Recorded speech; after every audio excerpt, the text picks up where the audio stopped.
कहते कैसे कैसे कि रेल गरिया धराई दा अरे दा बलमुआ ए बलमुआ हो करे जा हो ए राजा हो ए सैया जी कि रेल गरिया धराई दा बलमुआ रेल गरिया धराई दा बलमुआ जाइब हवे धाम नगरी रेल गरिया धराई दा बलमुआ जाइब हवे धाम नगरी धाम नगरी ये थावे धाम नगरी धाम नगरी ये धावे धाम नगरी भैया। लेकिन गाना में औरत के भाव औरत का तरीका कैसे औरत के भाव तो देखावाएंगे ना परी का हो हाँ हाय देखा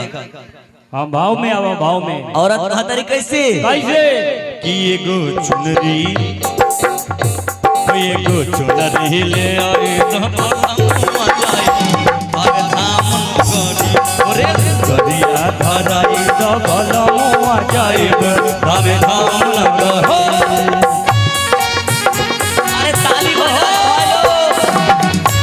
क्या बात है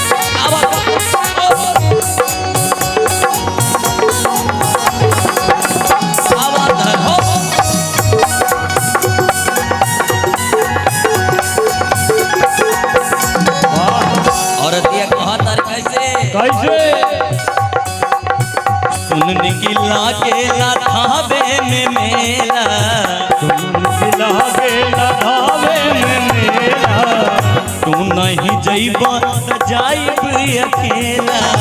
तू नहीं जइबा त जाइब अकेला।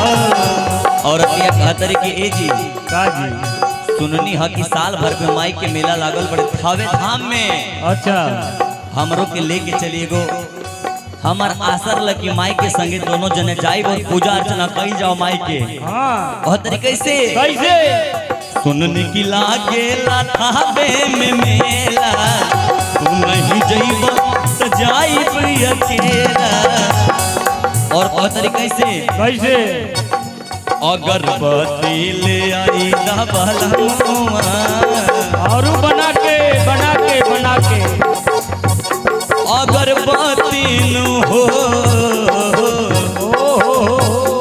अगरबत्ती ले आई दा बलमुआ जाइब हवे धाम नगरी रेल गरिया धराई दा बलमुआ जाइब हवे धाम नगरी।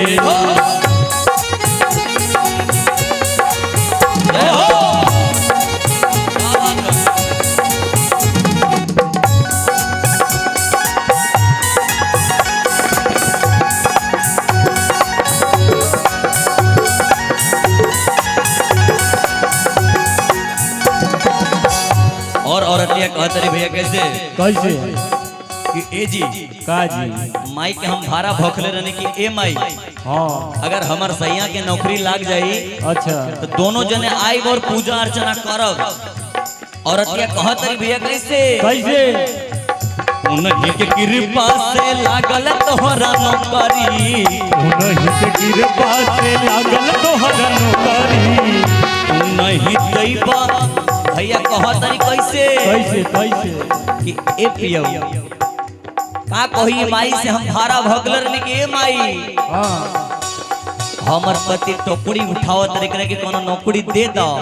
4 साल कैसे हाँ सुनने की लागेला थावे में मेला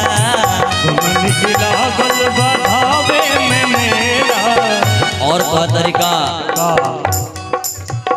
उन्हीं के कृपा से लागल तोहरा नौकरी उन्हीं के कृपा से लागल तोहरा नौकरी नहीं तो अभी ले ढोवत रहता टोकरी नहीं तो वही ढोल रहता टोकरी एगो टिकट बना के एगो टिकट ले आई दा बलमुआ एगो टिकट ले आई दा बलमुआ जाइब धाम नगरी रेल गरिया धराई दा बलमुआ जाइब धाम नगरी रेल गरिया धराई दा बलमुआ जाइब धाम धाम नगरी रेल गरिया धराई द बलमुआ